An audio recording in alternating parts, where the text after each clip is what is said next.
My hands are trembling as I sit in this courtroom, the fluorescent lights making everything feel cold and sterile. I'm gripping the edge of the wooden table so hard my knuckles have turned white.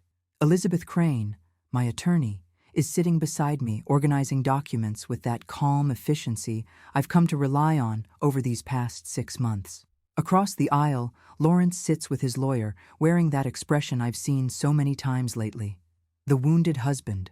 The man neglected by his workaholic wife. He's good at it. Really good. The slight downturn of his mouth, the way he avoids looking at me. Even his posture screams victim. I almost believe it myself sometimes. That's the worst part. The courtroom is half empty. A few court staff, the stenographer clicking away on her machine, and in the front row, my mother sits with Olivia, my baby girl, 7 years old, with her father's nose and my green eyes. She's swinging her legs the way children do when they're trying to sit still, but their bodies won't quite cooperate. She's clutching that pink iPad I gave her for her 7th birthday last month, the one with the unicorn case covered in stickers. She's been too quiet all morning. Olivia is never quiet. Judge Martin Castellano sits at the bench reviewing something on his computer screen. He's in his early 60s, gray hair, reading glasses perched on his nose. Elizabeth told me he's fair but tough, a father of 3 daughters, divorced himself, known for being skeptical of men who leave their families. I'm hoping that works in my favor, though after 6 months of Lawrence's attorneys painting me as the ice queen who chose her career over her family, I'm not counting on anything. The judge looks up. Counselors, are we ready to proceed with asset division? Elizabeth stands. Yes, Your Honor. However, we'd like to revisit the preliminary custody arrangements given new information regarding Mr. Rothwell's fitness as— Your Honor, Lawrence's attorney interrupts, standing quickly. We've been through this. My client has been nothing but a devoted father. Mrs. Rothwell's career has consistently taken precedence over— I've read both motions, Judge Castellano says, his tone clipped. We'll address custody after we settle the financial matters. Mrs. Rothwell, your attorney has submitted documentation regarding asset distribution. Mr. Rothwell, your counter-proposal suggests a 50-50 split of all marital assets acquired during the 15-year marriage. Is that correct? Lawrence's lawyer nods. Yes, Your Honor. My client contributed significantly to the household, sacrificing his own career advancement to support Mrs. Rothwell's business endeavors. I feel my jaw clench. Sacrificed his career. Lawrence retired at 52 with $12 million because he was bored of working. He didn't sacrifice anything. But this is the narrative we've been living with for half a year now. The dedicated husband who gave up everything for his ambitious wife, only to be cast aside.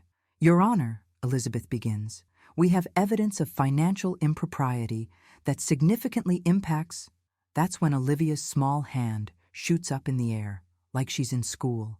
Like this is a classroom and not a court of law, deciding whether her father gets to take half of everything I've built.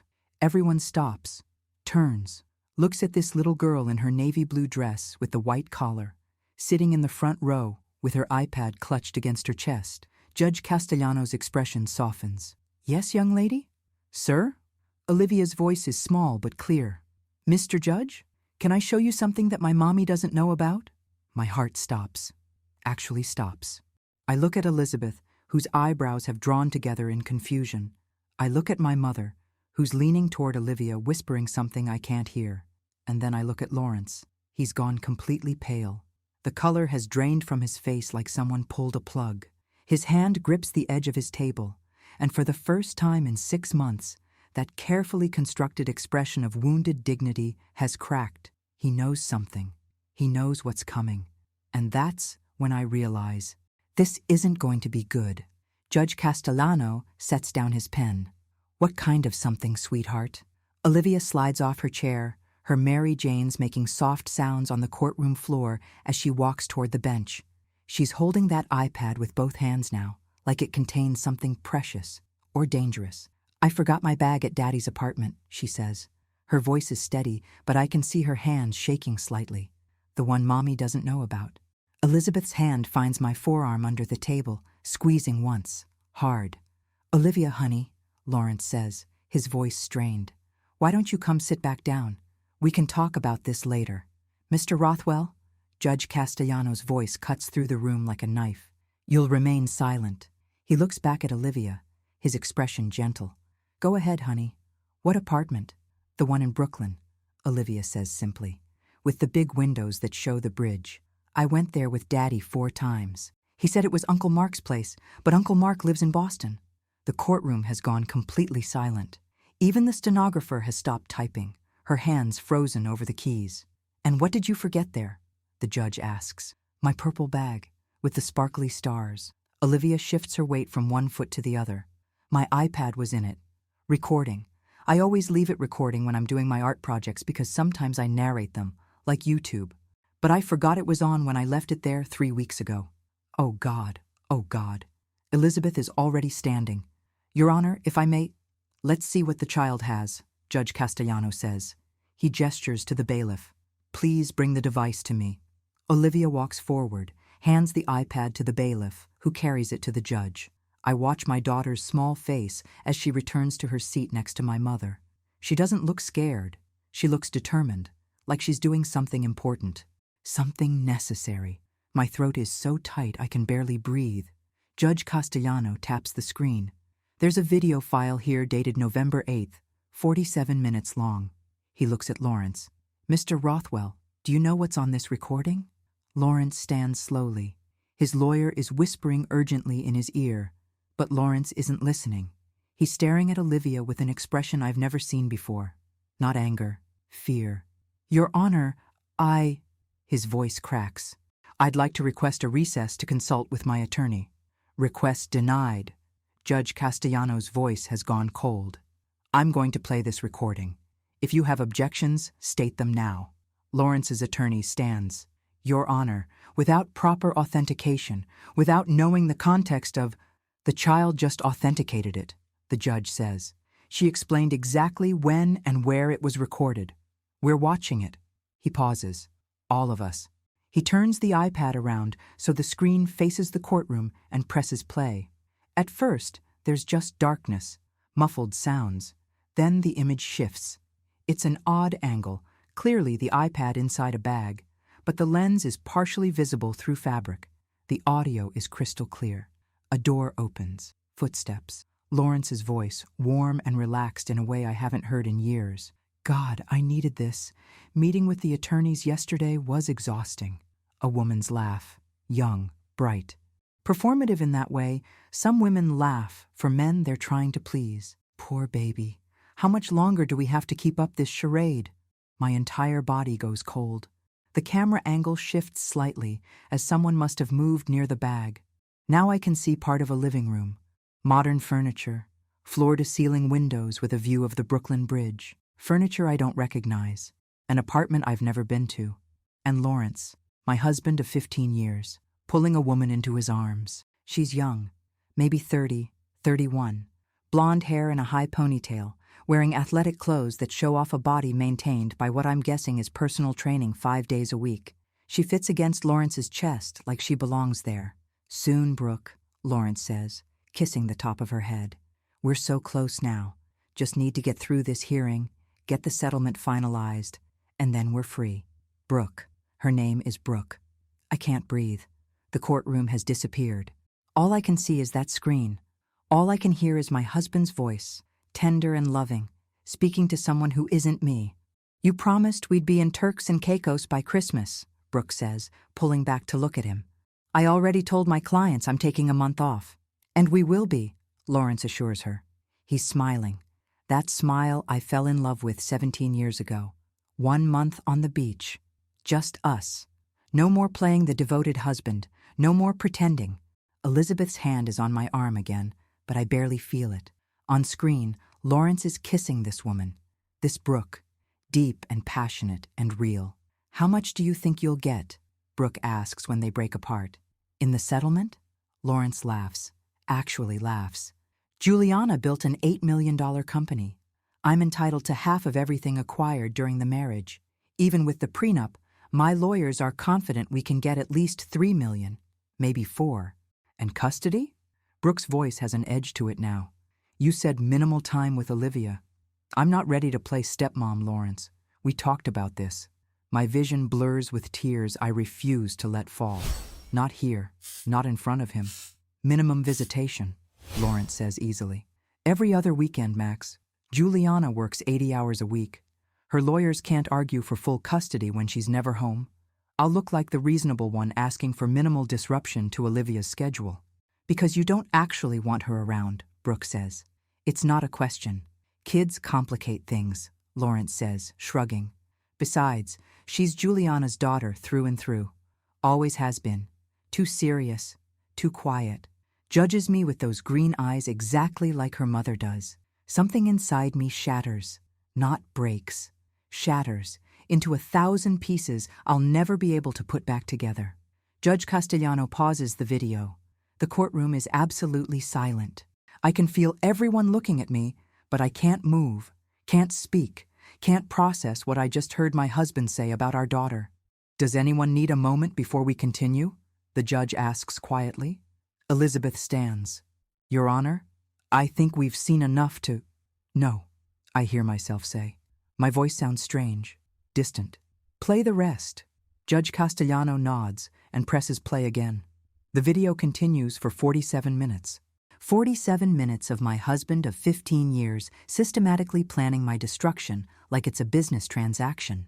He talks about maximizing the settlement while minimizing his obligations, about how my attorney is too emotional and easy to manipulate, about how he's been transferring money to accounts I don't know about for the past 18 months, about how Brooke is already looking at apartments in Manhattan for after we're divorced. At minute 31, something happens that makes my blood run cold. The apartment door opens. "Daddy?" Olivia's small voice calls out. On screen, Lawrence practically shoves Brooke toward what must be the bedroom. He's pulling his shirt back on, running hands through his hair. "Livy! Princess! What are you doing here?" My daughter appears in frame. She's wearing the yellow dress with the butterflies, the one she insisted on wearing that Saturday 3 weeks ago when Lawrence picked her up for their daddy-daughter day. "I forgot my bag last time," Olivia says. "Is this your new apartment, Daddy? Because you and Mommy fight a lot at home?" Lawrence's voice changes completely, becomes the father I thought he was, soft, gentle, loving. "No, sweetheart. This is Uncle Mark's place. I just came by to pick up some paperwork." He's lying to our daughter's face, smoothly, easily, like he's done it 1,000 times before. "Oh," Olivia says. "Can we get ice cream now?" "You promised." "Of course, baby girl. Let's go." Lawrence guides her toward the door, one hand on her small shoulder. "Did you find your bag?" "I'll get it later," Olivia says. "I want ice cream." They leave. The door closes. And the recording continues for another 16 minutes of Lawrence and Brooke laughing about how the kid almost caught them, about how Lawrence's performance as loving father was Oscar-worthy, about how stupid I must be not to suspect anything. When the video finally ends, the silence in the courtroom is deafening. I'm staring at the blank screen. Tears are running down my face now, and I don't even remember when they started. 15 years. 15 years of my life. A daughter. A home. A partnership I thought was real. All of it. A lie. Judge Castellano removes his reading glasses slowly. He's looking at Lawrence with an expression of absolute disgust. "Mr. Rothwell, your petition claimed irreconcilable differences due to mutual emotional neglect. No third parties involved. No assets hidden or transferred. You submitted sworn affidavits to that effect." Lawrence is gray, shaking. His attorney looks like he wants to crawl under the table. "I assume," the judge continues, his voice dangerously quiet, "that your attorney was not aware of this evidence when he filed those documents?" Lawrence's lawyer stands quickly. "Your Honor, I absolutely was not. If I had known—" "Sit down, counselor." Judge Castellano turns to me. "Mrs. Rothwell, do you need time to consult with your attorney?" But before Elizabeth can answer, before I can process anything that just happened, Olivia raises her hand again. "Mr. Judge?" Her voice is small but steady. "There's one more thing I need to show you. I need to tell you how I got here. How a woman who built an $8 million company from absolutely nothing ended up sitting in a courtroom watching her marriage disintegrate on a 7-year-old's iPad. Because 6 months ago, I thought I had everything figured out. I thought I understood my life. I was wrong about all of it. 17 years ago, I was 37 years old and obsessed. Not with a man or a dream of family. With survival. With never, ever being the woman my mother was. My mother, Margaret, who spent 30 years married to my father, raised 3 children, kept an immaculate home, and had exactly nothing when he left her for his 28-year-old dental assistant. No career, no savings in her own name, no way to support herself. She moved into my spare bedroom and cried for 6 months while my father moved to Florida with his new wife and forgot we existed. I watched that happen when I was 35, and I made myself a promise. I would never be financially vulnerable to any man, ever. So I worked. God, did I work. I was an analyst at a mid-level branding firm, pulling 70-hour weeks, taking every terrible client no one else wanted, learning everything I could about corporate identity, about what makes companies tick, about how to sell transformation. I lived in a studio apartment in Queens that cost $800 a month. I ate ramen 4 nights a week. I saved every penny that didn't go to keeping myself alive. And then I met Lawrence Rothwell at a networking event in Manhattan. He was 42, managing director at a boutique investment fund. Confident in that way men with family money always are. He wore a Brioni suit and a Rolex Submariner, and when he smiled at me across that hotel ballroom, I felt something I hadn't let myself feel in years. Hope. Not for rescue. I didn't want rescue, but for partnership. For someone who understood ambition and drive and the hunger to build something that lasts. He courted me like I was the only woman in New York. Dinners at restaurants where the wine cost more than my monthly rent. Weekend trips to the Hamptons. He listened when I talked about my business ideas. Actually listened. Asked questions. Made suggestions. He seemed genuinely impressed by my work ethic, my vision, my refusal to settle for mediocrity. "You're going to build an empire," he told me on our 5th date, holding my hand across a table at Le Bernardin. "And I want to watch you do it." We were married 8 months later. Small ceremony, just family and close friends. My mother cried, but this time from happiness. She loved Lawrence. Everyone loved Lawrence. He was charming and successful and treated me like I hung the moon. The first few years were good, really good. I launched Rothwell Brand Consulting 2 years into our marriage with $50,000 I'd saved, and another $50 Lawrence loaned me at 0 interest. Investment in us, he called it.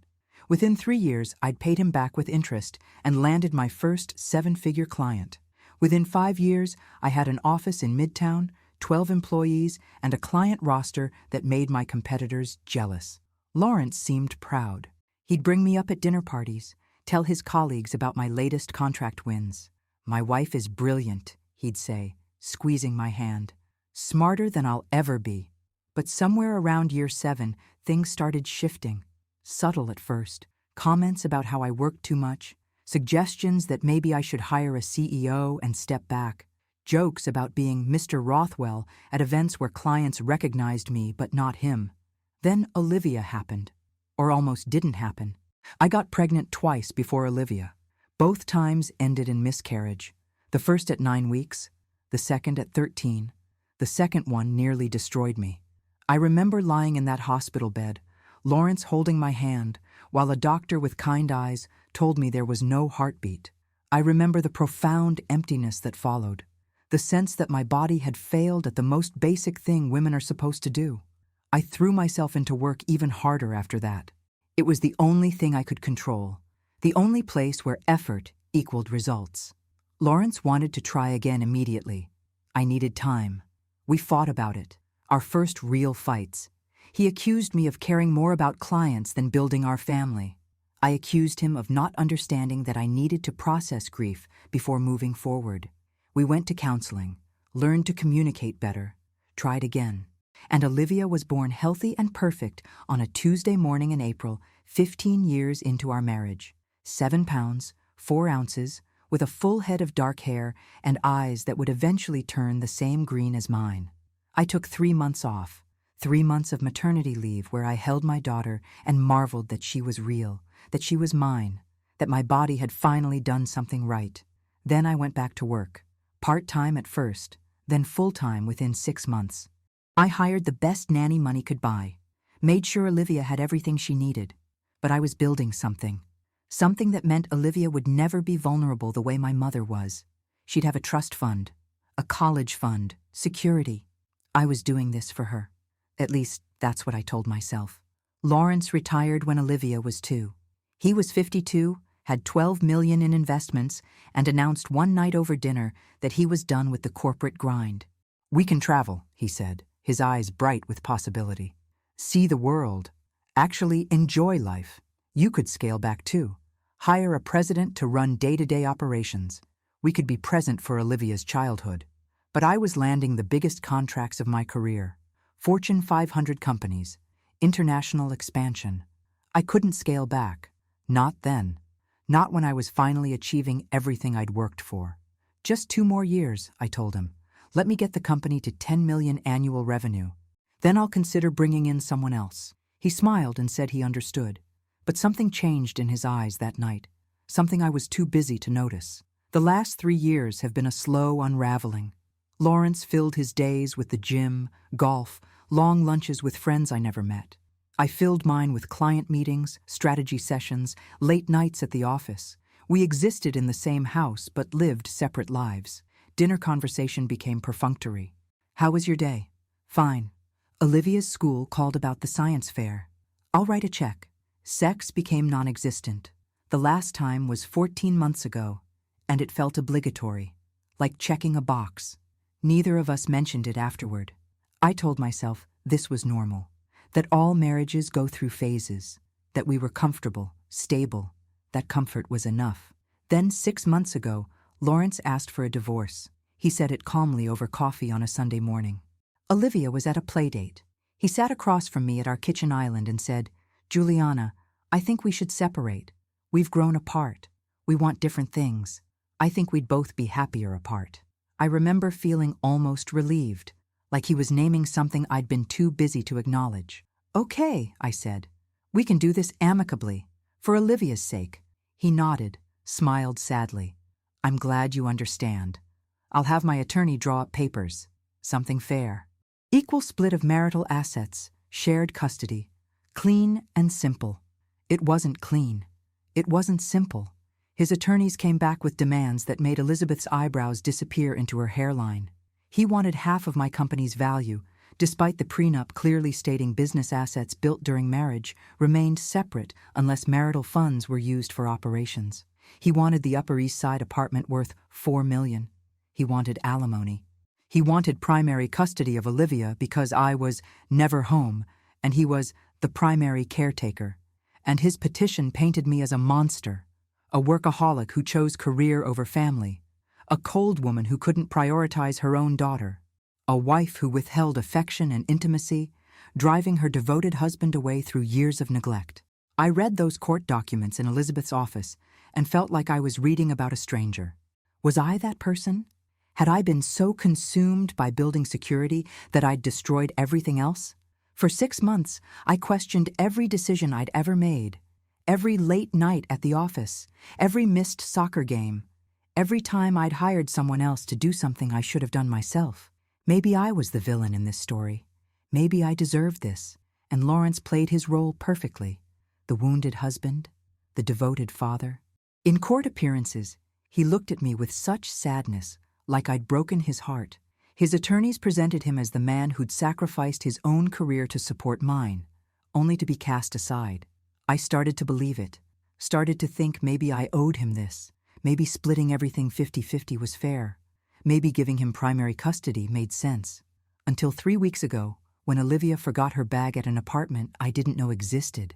Until 47 minutes of video showed me that everything I'd believed about the last 6 months was carefully constructed fiction. Until I heard my husband of 15 years tell his 31-year-old girlfriend that our daughter was too serious, too quiet, that he wanted minimal custody because kids complicate things. Now I'm sitting in this courtroom, tears drying on my face, watching my 7-year-old daughter prepare to show Judge Castellano one more thing. And I'm not questioning myself anymore. I'm furious. Olivia walks back to the bench, this time carrying a small notebook. It's the diary I gave her for Christmas last year. Purple cover with silver unicorns. The kind of thing a 7-year-old picks out herself at the bookstore. She's clutching it against her chest, the same way she held the iPad. "What do you have there, sweetheart?" Judge Castellano asks gently. "My investigation notebook," Olivia says matter-of-factly. "I wrote everything down. All the times Daddy lied about where he was going. All the times things didn't make sense." Lawrence stands abruptly. "Your Honor, this is absurd. She's 7 years old. She doesn't understand." "Sit down, Mr. Rothwell." The judge's voice could cut glass. "I want to hear what the child has to say." He gestures to Olivia. "Can you tell me about your notebook?" Olivia opens it carefully, like it's precious. "I started writing things down 6 months ago. When Daddy said he wanted a divorce and Mommy started crying at night when she thought I was asleep." My chest tightens. She heard me. All those nights I thought I was being so careful, crying silently in my bathroom with the door closed. She heard me. "What kind of things did you write down?" the judge asks. "Times when Daddy said one thing but did another thing." Olivia flips through pages, covered in her careful handwriting. Like March 17th. "Daddy told Mommy he had a networking dinner with old colleagues from his investment firm. But I heard him on the phone before he left, and he said, 'I can't wait to see you, baby,' in his special voice. The voice he never uses with Mommy anymore." Elizabeth has her hand on my arm again. I can feel her barely contained excitement. This is devastating evidence, and it's coming from the most credible witness possible. A child with no agenda except truth. "And did you verify where he actually went?" the judge asks. Olivia nods seriously. "Mommy has this app on her phone, Find My Family. She set it up 2 years ago so she could always know where I am if there's an emergency. But Daddy's phone is on it too. He doesn't know Mommy showed me how to check it." Oh my God. My 7-year-old daughter was tracking her father's location. March 17th, Daddy's phone was at a restaurant called the River Cafe in Brooklyn. Not where his old firm people would go. I Googled it. It's fancy, romantic, the kind of place you take someone special. She turns the page. Then I checked the Instagram account of the lady from the video, Brooke Valencia. She's a personal trainer. She posts everything, and on March 17th, she posted a picture of dessert at the River Cafe. She said, "Perfect night with my favorite person," with a heart emoji. The courtroom is dead silent. Even the stenographer has stopped typing to stare at this child who just connected dots that would make a private investigator proud. Elizabeth stands. "Your Honor, may I see the notebook?" Judge Castellano nods. Olivia hands it to the bailiff, who passes it to Elizabeth. My attorney flips through pages, and I watch her professional mask slip for just a moment. Her eyes widen. "Your Honor," Elizabeth says slowly, "this notebook contains approximately 40 separate instances over the past 6 months where Mr. Rothwell's stated location did not match his actual location. Each entry includes dates, times, what Mr. Rothwell told Mrs. Rothwell he was doing, where his phone actually was according to the family tracking app, and in many cases, corroborating social media posts from Ms. Valencia's Instagram account." She looks at me, then back at the judge. "This child created a more thorough investigation log than most private investigators I've worked with. I didn't know what else to do," Olivia says quietly. "Daddy was lying, and Mommy was so sad. I thought if I could show her that Daddy wasn't telling the truth, maybe she wouldn't be sad anymore. Maybe she'd know it wasn't her fault." Something breaks open in my chest. My daughter has been carrying this alone for 6 months, watching me question myself, blame myself, while she methodically documented her father's lies to protect me. "Olivia, honey," I start to say, but she's not finished. "There's more," she tells the judge, "about the money." Lawrence's attorney stands. "Your Honor, I must object. This child cannot possibly understand complex financial—" "I'm not stupid," Olivia interrupts, her voice sharp for the first time. "I'm 7, not dumb. I know what Venmo is. I know what bank transfers are. Daddy taught me about investing when I was 5. He said I needed to understand money early." Lawrence looks like he might be sick. His face has gone from gray to green. "What did you find out about money?" Judge Castellano asks. Olivia pulls out her iPad again, taps the screen a few times. "Daddy left his laptop open one day when I came home early from school. There was a nurse there instead of my regular nanny, and I felt sick, so they called Daddy to come get me. He was at the Brooklyn apartment. When we got there, his laptop was on the kitchen counter with his email open." She shows the screen to the bailiff, who brings it to the judge. "I took screenshots, lots of them. I didn't really understand what they meant at first, but I saved them anyway. Later, I looked up what the words meant. Judge Castellano is scrolling through images on the iPad. His expression gets darker with each swipe. Mr. Rothwell, would you like to explain why you transferred $85,000 to a Brooke Valencia on April 3rd? Or $60,000 on May 1st? Or the $43,000 on June 15th? Those were personal training fees, Lawrence's attorney says quickly. My client has been investing in his health. At $85,000 for 3 months of training? Elizabeth's voice drips skepticism. Your Honor, the average personal trainer in Manhattan charges between $100 and $300 per session. Even at the highest rate, 3 sessions per week for 3 months wouldn't exceed $15,000. She stands and walks to her table, pulls out a document. We subpoenaed Mr. Rothwell's banking records during discovery. He's transferred a total of $340,000 to Ms. Valencia over the past 18 months. Additionally, he paid first and last month's rent plus security deposit on the Brooklyn Heights apartment. $32,000, all from joint marital accounts. My hands are shaking. $340,000. That's not an affair. That's setting someone up for life. That's building a future with someone while systematically dismantling the future you built with your wife. Your Honor, Elizabeth continues, Mr.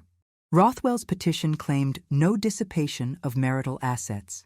He swore under oath that all funds in joint accounts were used for legitimate marital purposes. This is documented perjury. Lawrence's attorney is whispering urgently to him. Lawrence is staring at the table, jaw clenched so tight I can see the muscle jumping. Judge Castellano sets down the iPad carefully. Mr. Rothwell, I'm going to ask you a direct question, and I strongly suggest you answer honestly. How long has your relationship with Ms. Valencia been ongoing? Silence. Lawrence doesn't move. Mr. Rothwell, I can hold you in contempt if you refuse to answer. Lawrence finally looks up. His eyes meet mine for the first time since the video started playing. There's no remorse there, just anger. Anger that he got caught. 2 years, he says flatly. We've been together for 2 years. 2 years. 2 years while he was living in our home, sleeping in our bed, sitting across from me at dinner. 2 years while I was questioning whether I was good enough, present enough, loving enough. 2 years while he was planning his exit strategy with the meticulousness he used to bring to investment portfolios. And when did you decide to file for divorce? The judge asks. Last year, around November. But you didn't file until 6 months ago. Why the delay? Lawrence's attorney puts a hand on his arm, but Lawrence shakes it off. I needed time to position things correctly. Make sure the narrative was right. Document Juliana's absence from home. Build a case for primary custody. You built a false case, Elizabeth says coldly.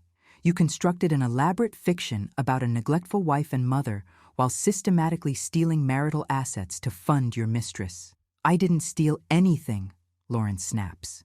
That money was mine as much as hers. We're married. Joint accounts. Joint accounts for marital purposes, Elizabeth shoots back. Not for setting up your girlfriend in her own apartment. Not for transferring enormous sums to fund her lifestyle while you pleaded poverty in settlement negotiations. Judge Castellano holds up a hand. Ms. Crane, Mr. Rothwell, that's enough. He looks at Olivia, who's still standing near the bench, watching everything with those serious green eyes. Sweetheart, is there anything else you need to show me? Olivia nods. She pulls one more thing from her backpack, a small photo album, the kind you get at drugstores for $5. I made this, she says softly. It's pictures of my family, the real one, not the pretend one Daddy was making. She opens it and shows the judge. From where I'm sitting, I can see glimpses of photos. Me and Olivia at the park. Olivia's first day of school. Birthday parties. Christmas mornings. In every photo, I'm there. Present. Smiling. Holding my daughter. Daddy's lawyers said Mommy is never home, Olivia explains. They said she doesn't come to my school things or spend time with me. But that's not true. Mommy comes to every school concert, every parent-teacher conference, every soccer game. She brings snacks for the whole team. She flips pages. This is from my science fair in October. Mommy took the whole afternoon off to help me set up. This is from my dance recital in September. Mommy was in the front row. This is from when I had the flu in December. Mommy stayed home for 3 days to take care of me. Each photo is dated. Written in Olivia's careful handwriting beneath each one is a little note. Mommy helped me with my volcano project. Mommy taught me the dance routine. Mommy made me soup and read me stories. I started taking pictures, Olivia says, because I was scared. Daddy's lawyers were saying things that weren't true, and I thought if I had pictures, I could prove Mommy loves me, that she's there, that she's a good mom. I'm crying now. Not quiet tears, real sobs that I can't control. My daughter was so afraid that she'd lose me that she documented our relationship like evidence for a trial. What kind of childhood is that? What did we do to her? Elizabeth puts tissues in my hand. I press them against my face, trying to regain composure, but I can't. Because I'm looking at this photo album my 7-year-old made, and I'm seeing myself through her eyes. Not the workaholic, not the absent mother, just mom. Imperfect but present, busy but loving. Judge Castellano is looking through the album carefully. When he finishes, he sets it down gently and looks at Lawrence with an expression of absolute contempt. Mr. Rothwell, in my 23 years on the bench, I have seen some truly reprehensible behavior. I've seen parents lie about abuse. I've seen financial fraud that bankrupted families. I've seen manipulation and cruelty that defies belief. He pauses. But what you've done here is particularly insidious. You didn't just lie about your affair. You didn't just steal marital assets. You constructed an elaborate false narrative designed to destroy your wife's relationship with her daughter while simultaneously positioning yourself as the devoted parent. Lawrence opens his mouth, but the judge holds up a hand. Your own daughter created a counter-narrative. A 7-year-old child felt compelled to investigate you, document your lies, and compile evidence because she knew you were hurting her mother. Do you understand how profoundly you failed as a father? Your Honor. Lawrence's attorney tries to intervene. I'm not finished. Judge Castellano's voice is ice. Mr. Rothwell, your assets are frozen effective immediately. All of them. Every account, every property, every investment. You will have access to a basic living allowance of $5,000 per month, pending full forensic audit of all financial transactions for the past 3 years. Lawrence goes white. You can't do that. I have rights. You forfeited certain rights when you committed perjury in my courtroom, when you fraudulently transferred marital assets, when you deliberately constructed false narratives to gain advantage in custody proceedings. The judge looks at his clerk. Schedule an emergency custody hearing for Monday morning. Until then, Mr. Rothwell's visitation with the minor child is suspended pending psychological evaluation. Suspended? Lawrence is on his feet. You can't keep me from my daughter. I can, and I am, Judge Castellano says flatly.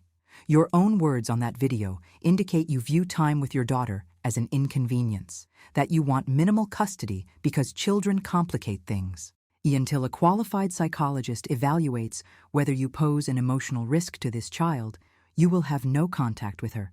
He turns to me.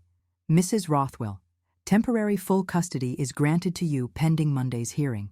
Your daughter will remain in the family home. Mr. Rothwell, you are to vacate the marital residence by 6 p.m. today. You may take personal belongings only. A police officer will supervise to ensure compliance. Lawrence looks like he's been hit by a truck. His carefully constructed world is collapsing in real time, and there's nothing he can do to stop it. Furthermore, the judge continues, I'm referring this matter to the district attorney's office for review of possible criminal charges related to perjury and financial fraud. This court does not take kindly to litigants who lie under oath. Elizabeth is gripping my hand under the table. I can feel her practically vibrating with professional satisfaction. This is better than she could have hoped for. This is complete vindication. But I'm looking at Olivia, my little girl who shouldn't have had to be a detective, who shouldn't have had to document her father's lies, who shouldn't have had to prove that her mother loves her. She's standing very still, watching Lawrence with an expression I can't quite read. Not triumph, not satisfaction. Something sadder, something that looks like grief, because despite everything, he's still her father, and she just helped destroy him. Judge Castellano looks at her gently. Young lady, you showed tremendous courage today. What you did was very brave. Olivia nods slowly. I just wanted to tell the truth, she says quietly. Mommy always says the truth matters, even when it's hard. Your mother is right. the judge says. The truth does matter, even when it's hard. He looks at both attorneys. We'll reconvene Monday morning at 9 a.m. for the custody hearing. Ms. Crane, please file whatever additional motions you deem necessary based on today's revelations. Mr. Harrison, he addresses Lawrence's attorney, I suggest you have a very frank conversation with your client about the benefits of cooperation versus continued obstruction. He stands, and we all stand automatically. This hearing is adjourned. The gavel comes down with a sound like finality. The courtroom empties slowly. Lawrence's attorney is practically dragging him toward the exit, speaking in urgent, angry whispers. Lawrence keeps looking back at Olivia, and I step between them instinctively. He doesn't get to look at her like that. Not after what he said on that video. Not after calling her too serious, too quiet, an inconvenience. Elizabeth is gathering documents, her movements efficient and controlled, but I can see the slight tremor in her hands. Adrenaline. Victory. Justice. Juliana, she says quietly, we need to talk. My office. 1 hour. There's a lot to discuss about Monday's hearing and the financial audit. I nod, but I'm not really listening. I'm watching Olivia. My daughter is sitting on the bench next to my mother, swinging her legs again, that iPad back in her lap.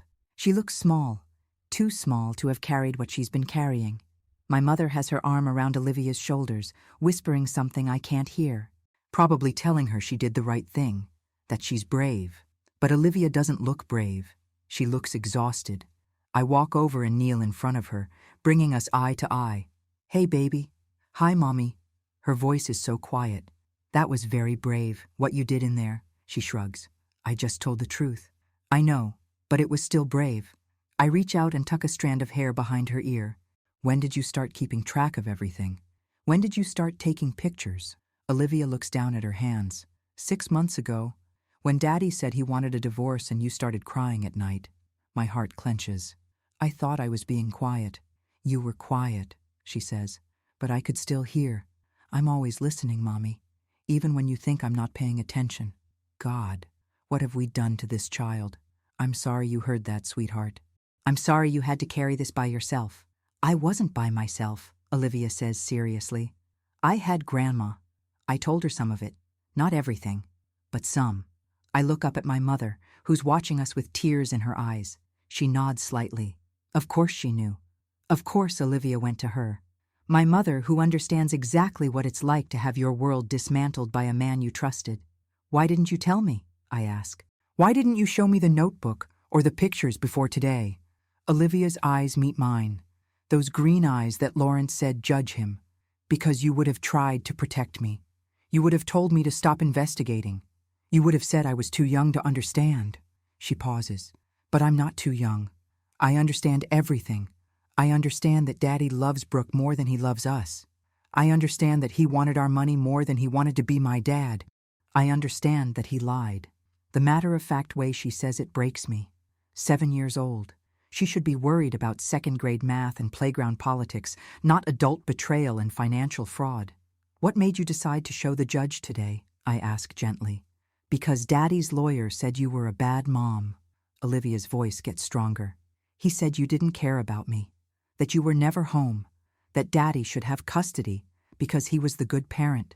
She shakes her head firmly. That's not true.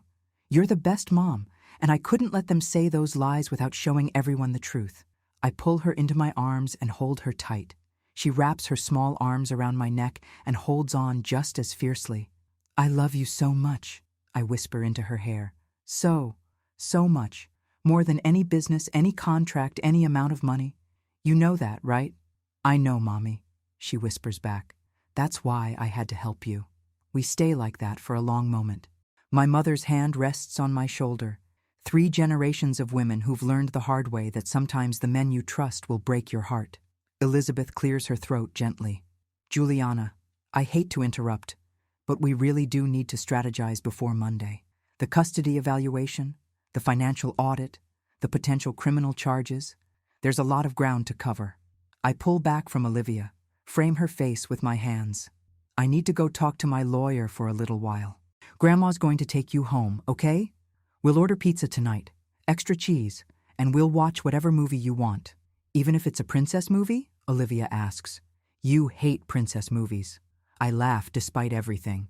Even if it's a princess movie, I'll watch all 3 Frozen movies back to back if that's what you want. She smiles. A real smile. The first one I've seen from her all day. Okay. But Mommy? Yeah, baby. Can we not talk about Daddy for the rest of the day? Can we just be normal for one night? Normal. As if anything will ever be normal again. But I nod. Absolutely. Tonight we're just us. No lawyers, no court, no drama. Deal? Deal. My mother stands, gathering Olivia's things. I'll make sure she eats something before pizza. She barely touched breakfast this morning. Thank you, Mom. I hug her quickly. For everything. For being there for her when I didn't know she needed someone. That's what grandmothers are for, she says simply.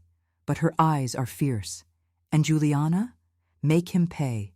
For every lie, every stolen dollar, every tear. Make him pay. I think about my mother. 30 years of marriage dissolved because my father wanted someone younger. I think about how she had nothing, how she had to rebuild from zero at 62 years old. I will, I promise. He's not getting away with this. Elizabeth and I walk to her office 3 blocks away. We don't talk during the walk. I'm too busy processing everything that just happened. The video, the notebook, the photo album, the look on Lawrence's face when the judge froze his assets. 2 years. He's been with Brooke for 2 years. 2 years of coming home to me, kissing me on the forehead, asking about my day. 2 years of sitting across from me at dinner, taking Olivia to her activities, playing the devoted husband and father. 2 years of meticulous planning, strategic positioning, calculated lies. And I didn't see it, didn't suspect. I was so consumed with work, so focused on building security, that I completely missed my husband building an entire second life. But Olivia saw it. A 7-year-old child saw what I missed. She documented it, preserved it, and today she presented it with the calm precision of a seasoned investigator. We reach Elizabeth's building. She swipes her key card and we ride the elevator to the 14th floor in silence. Inside her office, floor-to-ceiling windows overlook Manhattan, the city where I built my empire, the city where my marriage fell apart. Elizabeth closes the door and gestures to the chairs in front of her desk, but neither of us sits. That was the most extraordinary courtroom moment I've witnessed in 24 years of practice, she says finally. That child just handed us everything we need to destroy Lawrence's credibility, secure full custody, and potentially send him to prison for fraud. I don't want him in prison, I say quietly. I want him away from my daughter. You may get both. Elizabeth opens her laptop.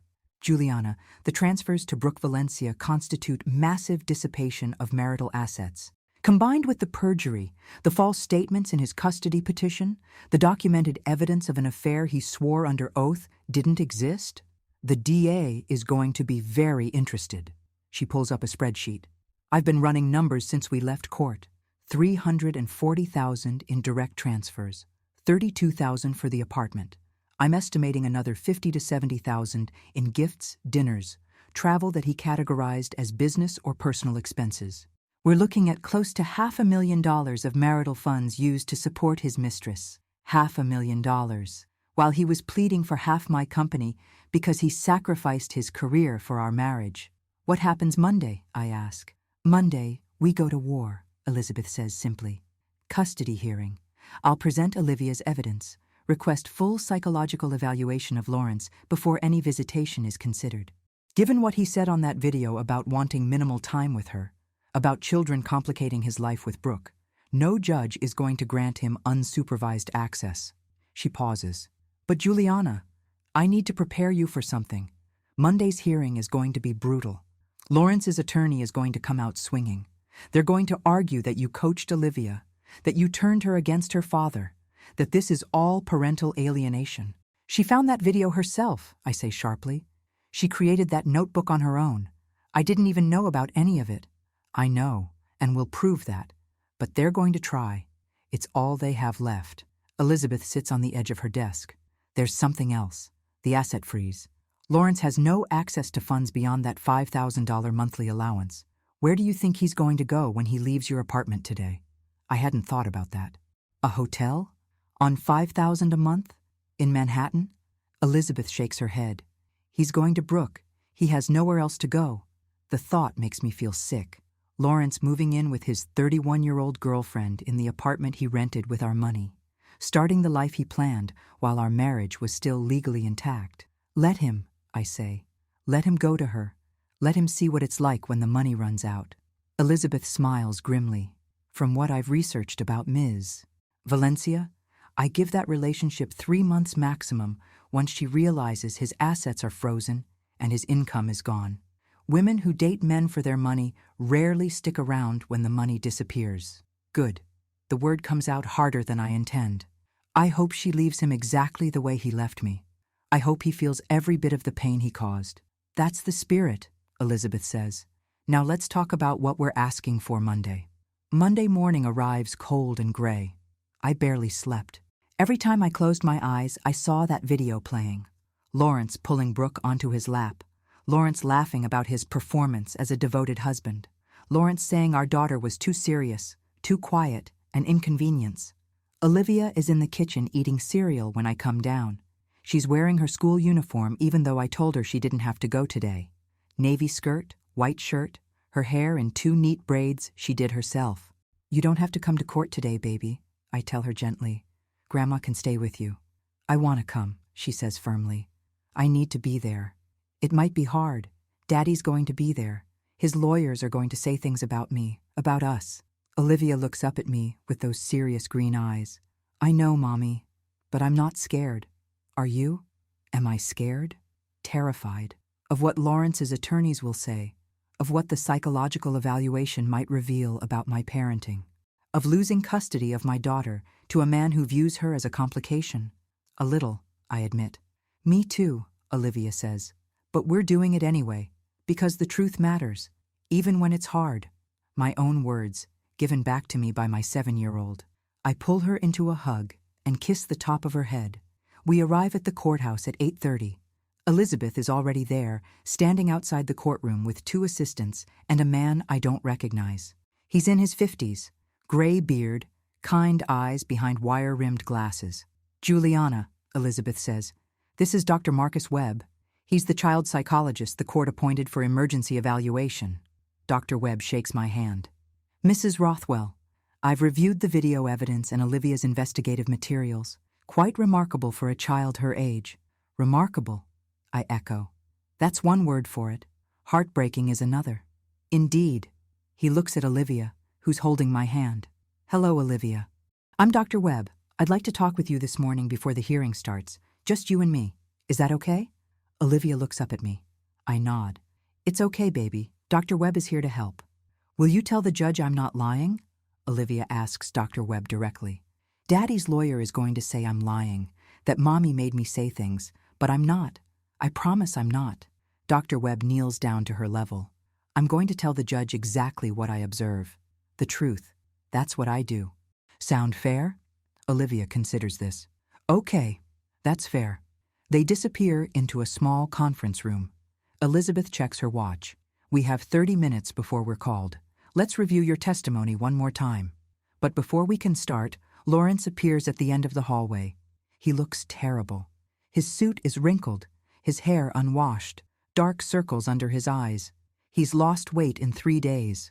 The man who always looked like he stepped out of a magazine now looks like someone who's been sleeping on a couch, which, I realize, he probably has been.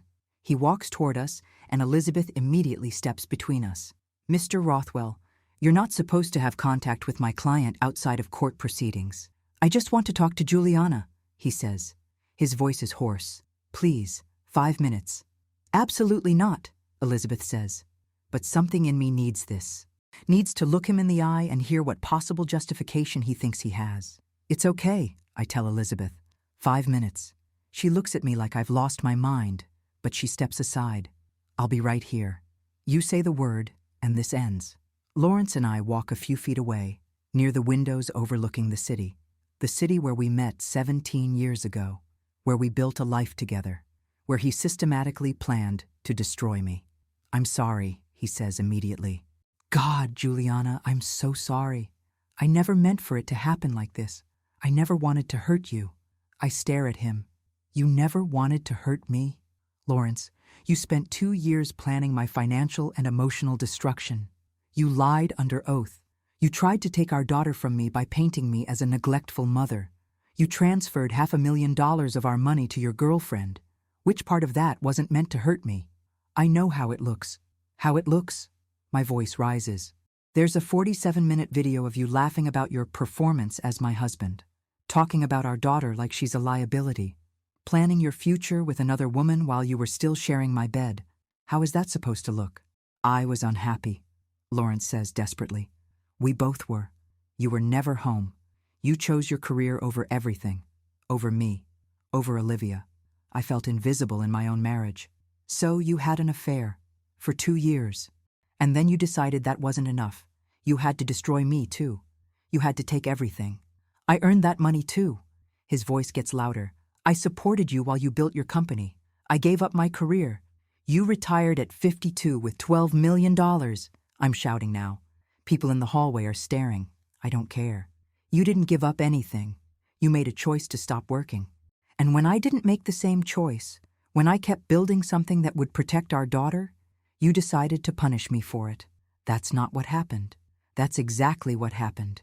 You felt emasculated because I was more successful than you, because people recognized me and not you, because I had something that was mine, that I built, that you couldn't control. The words are pouring out now. 17 years of things I never said. You couldn't stand that I didn't need your money, that I could survive without you. So you decided to make sure I'd pay for that independence. Lawrence's face is red. You're twisting everything, making me the villain. You are the villain. I step closer. You looked our daughter in the eye and lied to her, called an apartment where you were with your mistress, Uncle Mark's place. You discussed minimizing custody of her like you were minimizing expenses in a business plan. You told Brooke that Olivia was too serious, too quiet, that she judged you with my eyes. His face crumples. I never meant for her to hear that. But you meant it. That's the truth, isn't it? You don't actually want to be Olivia's father. You just wanted to hurt me by taking her away. I love my daughter. You love the idea of winning, I correct him. You love the idea of being the good parent, the devoted father, the victim of the cold career woman. But you don't love the reality of parenting, of showing up every day, of putting someone else's needs before your own. Lawrence is crying now, real tears streaming down his face. Please, Juliana, please don't take her from me completely. She's my daughter. I know I messed up. I know I hurt you. But please don't use her to punish me. The audacity takes my breath away. I'm not using her for anything. I'm protecting her. From a father who views her as a complication. From a man who lied to her face. From someone who would rather spend time with his girlfriend than at his own daughter's soccer games. That's not fair. None of this is fair. My voice breaks. It's not fair that our daughter had to become a detective to prove her father was lying. It's not fair that she documented our relationship because she was afraid she'd lose me. It's not fair that she heard me crying at night and felt responsible for fixing it. Nothing about this is fair, Lawrence. But you did this. You caused all of it. The conference room door opens. Dr. Webb emerges with Olivia. She sees Lawrence and her whole body goes rigid. She doesn't run to him, doesn't smile, just stands there, watching him with those judgmental green eyes he complained about. Livy, Lawrence says, his voice breaking. Princess, I'm so sorry. I never wanted to hurt you. You have to believe that. Olivia walks past him without a word, comes straight to me and takes my hand. The bailiff opens the courtroom doors. Judge Castellano is ready. We file in. Lawrence and his attorney on one side. Elizabeth, Olivia, and me on the other. Dr. Webb sits in the front row, notepad in hand. The stenographer takes her position. Judge Castellano enters, and we all stand. Please be seated, he says. His tone is formal, controlled. This is a different hearing than Friday. This one is about Olivia's future. We're here for emergency custody determination in the matter of Rothwell vs. Rothwell. Dr. Webb, I understand you've completed your preliminary evaluation? Dr. Webb stands. Yes, Your Honor. I spent 90 minutes with Olivia Rothwell this morning, and I've reviewed all submitted evidence, including the video recording, the investigative notebook, and the photo album. And your findings? Olivia is an exceptionally intelligent, emotionally aware child who has been placed in an untenable position by her parents' divorce. However, I found no evidence of coaching, coercion, or parental alienation by Mrs. Rothwell. Olivia's investigative efforts appear to have been entirely self-directed, motivated by a child's innate sense of fairness and a desire to protect her mother from false accusations. He glances at his notes. When I asked Olivia how she felt about her father, she said, and I quote, "I love my daddy, but he lied to me. And lying breaks trust. My teacher says trust takes years to build and seconds to break." When I asked if her mother told her to say that, she looked at me like I was stupid and said, "My mommy doesn't tell me what to think. She tells me to think for myself." Despite everything, I almost smile. That's my daughter. In your professional opinion, Dr. I. Webb, what custody arrangement serves the child's best interest? Judge Castellano asks. Dr. Webb doesn't hesitate. Primary custody with Mrs. Rothwell. Mr. Rothwell should have therapeutic visitation only, supervised, contingent on his participation in individual therapy to address the issues that led to his choices. Olivia needs stability right now. She needs to know her primary parent is reliable and truthful. Based on my evaluation, that parent is her mother. Lawrence's attorney stands. Your Honor, Dr. Webb spent 90 minutes with the child. That's hardly sufficient time to make such a significant determination. We'd like to request a full psychological evaluation, multiple sessions, perhaps a home study. Denied, Judge Castellano says flatly. Dr. Webb is one of the most respected child psychologists in New York. His preliminary evaluation, combined with the evidence presented Friday, is sufficient for this emergency determination. We can revisit with a full evaluation in 60 days if Mr. Rothwell demonstrates meaningful progress in therapy. He looks at Lawrence. Mr. Rothwell, do you have anything to say before I make my ruling? Lawrence stands slowly. He looks at me, then at Olivia, then back at the judge. Your Honor, I love my daughter. I made mistakes, terrible mistakes, but I'm still her father. I'm asking for a chance to make this right. You had chances, Judge Castellano says. You had 2 years of chances while you were conducting an affair and planning your wife's destruction. You had 6 months of chances while you lied in court filings. You had chances every time you looked at your daughter and chose your own interests over hers. He picks up his gavel. I'm granting full physical and legal custody to Juliana Rothwell. Lawrence Rothwell will have supervised visitation, 2 hours per week, supervised by a court-appointed monitor. Visitation will take place at a neutral location, not in the presence of Brooke Valencia or any romantic partner. Mr. Rothwell will immediately begin individual therapy with a licensed therapist specializing in family systems. He will complete a minimum of 12 sessions before we reconvene to discuss expanded visitation. Lawrence's attorney tries to object, but the judge continues. Furthermore, the financial audit ordered Friday is ongoing. Mr. Rothwell's assets remain frozen pending completion of that audit and determination of how marital assets will be equitably distributed. Given the evidence of substantial dissipation of marital assets, I'm ordering Mr. Rothwell to immediately cease all contact with Brooke Valencia and to provide complete accounting of all financial transactions over the past 3 years. Your Honor, Lawrence says desperately, I have nowhere to go. My assets are frozen. I can't even rent an apartment. That's not this court's concern. You should have considered the consequences of your actions before you committed fraud and perjury.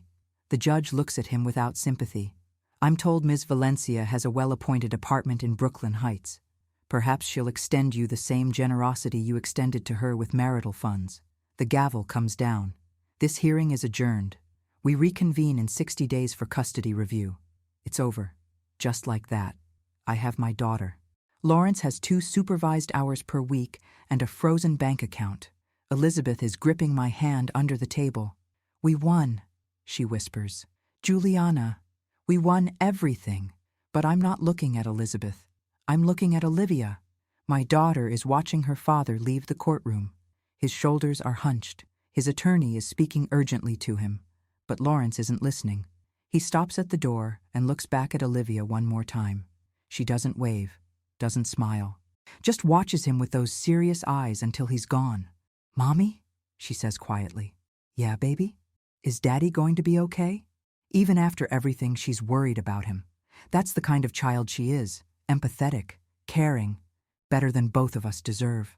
I don't know, sweetheart, I answer honestly. But that's not your job to worry about. Your job is to be 7 years old. Can I still love him? She asks. Even though he lied? My throat tightens. Of course you can. Love doesn't just stop because someone hurts you. It's more complicated than that. Do you still love him? I think about that question. About 17 years of marriage. About the man I thought Lawrence was versus the man he actually is. About building a life with someone only to discover it was built on sand. I love who I thought he was, I say finally. But I don't think that person ever really existed. Olivia nods like this makes perfect sense to her. Like when you think a present is one thing, but when you open it, it's something totally different. And you can't make it be what you thought it was. You just have to decide what to do with what it actually is. Exactly like that, I say, pulling her close. Exactly like that, baby. We leave the courtroom together. My mother is waiting in the hallway, and she folds both of us into her arms. 3 generations of women who've survived men who disappointed them. What now? My mother asks. Now, I say, we go home, we order pizza, we watch princess movies, and tomorrow we start building our new normal. Our new normal, Olivia repeats. I like that. As we walk out of the courthouse into the cold November morning, I feel something I haven't felt in months, maybe years, hope. 3 months have passed since that Monday morning hearing. 3 months of supervised visitation, therapy sessions, and slowly rebuilding what Lawrence tried to destroy. I'm sitting in my office overlooking Central Park, reviewing the final settlement agreement Elizabeth just sent over. The financial audit was completed last week. The results were even worse than we thought. Lawrence transferred a total of $687,000 to Brooke Valencia over 2 years. Gifts, rent, a car lease, even cosmetic procedures. He paid for her entire life while telling me we needed to be conservative with spending. The settlement is straightforward. Lawrence will repay every cent of dissipated marital assets. He keeps his original $12 million from his retirement fund, minus the $687,000 he has to reimburse. I keep my company, the apartment, and all other marital assets acquired during our marriage. He'll pay child support of $4,000 per month until Olivia turns 18. No alimony, despite his attorney's attempts to argue he sacrificed his career. The Brooklyn Heights apartment was sold. Half the proceeds came to me as compensation for marital funds used to acquire it. The other half went to Lawrence. I heard through Elizabeth that he used his portion to pay Brooke a final settlement. Apparently, she threatened to sue him for emotional damages when he couldn't maintain her lifestyle anymore. Elizabeth was right. The relationship lasted exactly 11 weeks after his assets were frozen. Lawrence signed the divorce papers 2 weeks ago. We're officially done.